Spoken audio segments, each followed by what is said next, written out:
live. I am live. This is English. I'm reading the third part, or number 3. I called it The Other Side of the Water.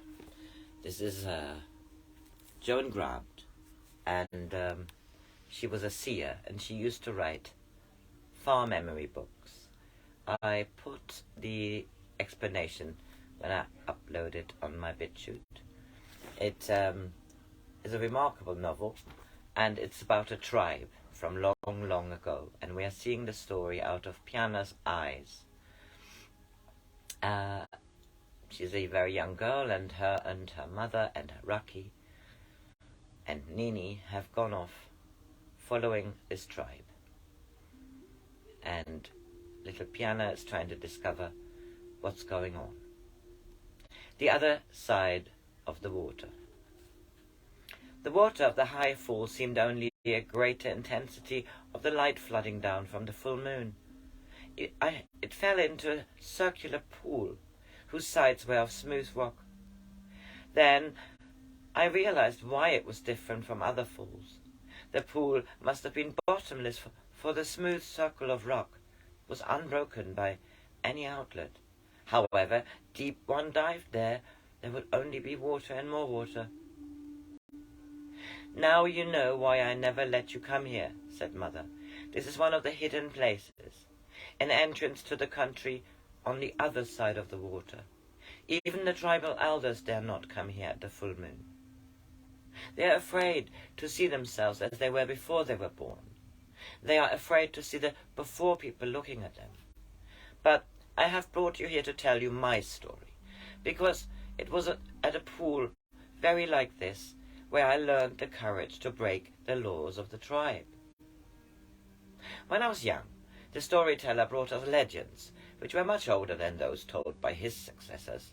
He told us about the beginnings of things, and because I was eager to listen, he did not hide from me what he knew of the before people.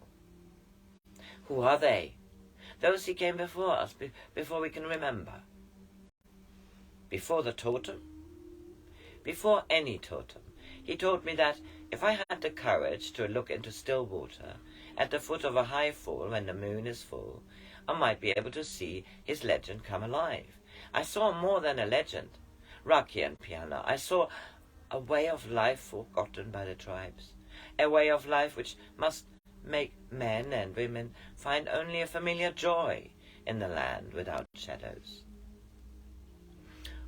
"What do the before people look like?" said Raki. "They differ from us, yet they have not the faces of strangers. I saw pictures of their country beyond the water, and the pictures were more real than everyday things. Not long while in the same place. They're not cold like lines on the wall of a cave. They must have stayed a long while in the same place, for they had built their teepees of stone. And there were wide stretches of cultivation, instead of only enough to grow corn for 1 winter. They wore tunics of colors we cannot make, the blue of a jay's wing and a dark, rich crimson and orange of the moon in autumn. Many of their trees were different. Some had fruit on them, scarlet and yellow and green, so large that one could fill your hand. There were men and women. I saw them walking hand in hand, sharing their days. I knew they talked with each other as equals, and when one wept, so did the other, and it was together that they laughed and worked and loved." "Then what made them so different from us, except the colors of their tunics and their stone teepees?" said Raki.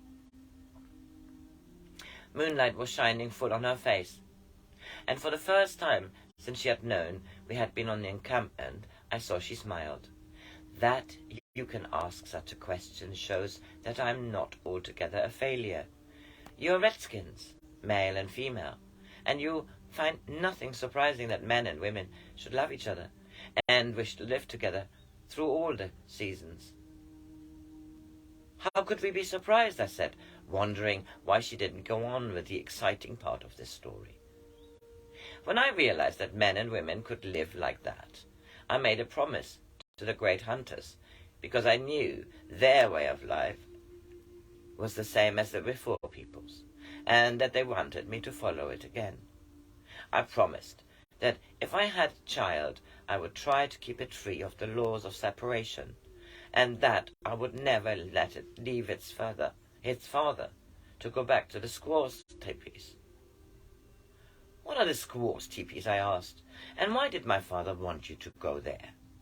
The redskins have forgotten the before people.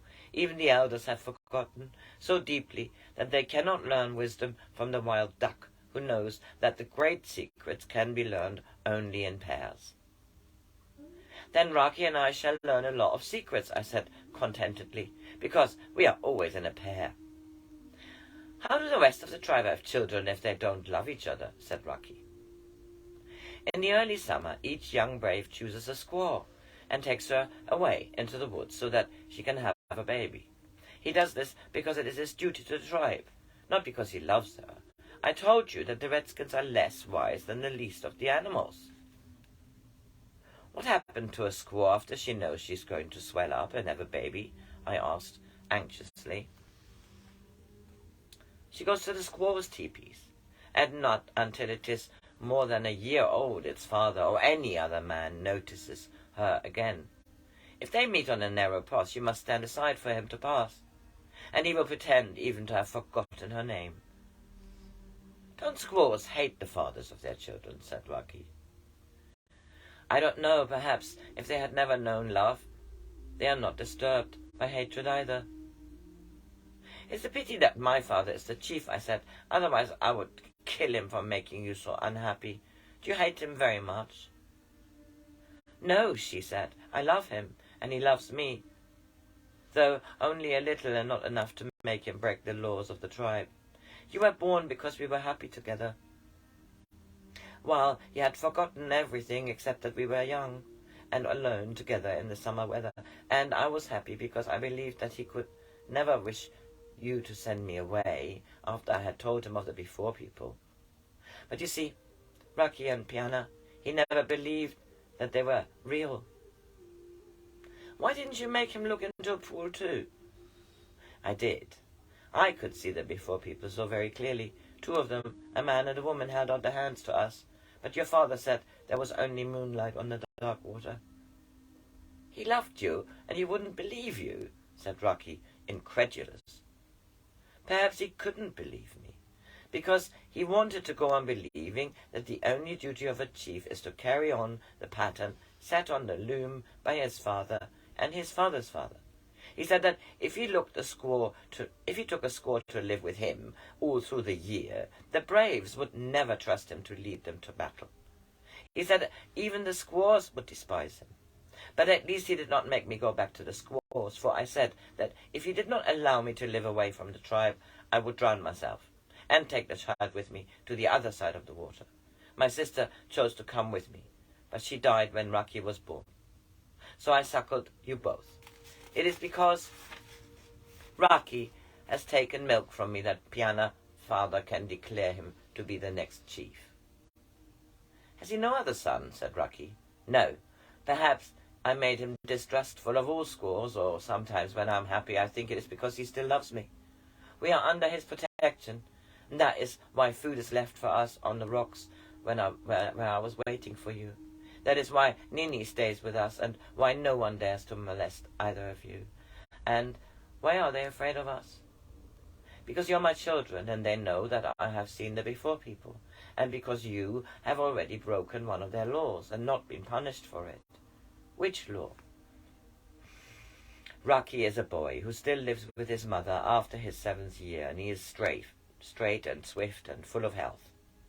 The men are afraid of the squaws seeing him, for it might make the squaws rebel against the law which says that if a boy stays with his mother after his 7th year, he will be crippled before the next moon, and mad before the 2nd, and dead before the reign of the 3rd. It was clever of the men to think of that punishment, for without it they could not make the women obey them.